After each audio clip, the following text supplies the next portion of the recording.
I think, Australia as a market compared to offshore markets is still relatively immature in comparison to the US and Europe. I read a stat in the AFR the other day that said, 10% of loans provided in Australia are actually from private credit providers, and the other 90% are from traditional banks, whereas that is actually flipped on its head in offshore markets such as the US and Europe. And so what that means is that because there's been lots of new entrants, lots of new competition, it's actually been a great thing because it's created a lot of awareness in the sector.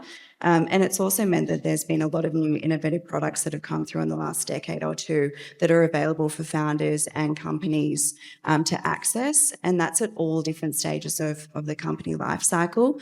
That starts at in the venture debt space.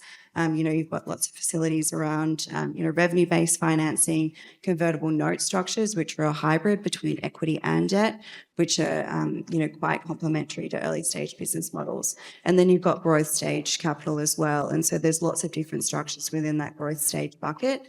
Asset-backed lending is, becoming more and more popular in Australia and overseas. And within that, there's various structures within that bucket as well. And then, of course, you've got your more traditional lending as well, where a lot of private credit players are playing in real estate, for instance, in special situations type credit, where it's maybe a little bit more distressed, or more opportunistic style credit as well, where, there's companies that are providing acquisition financing, or more just opportunistic loans. So we're seeing a lot of growth in all stages in private credit, not just one product.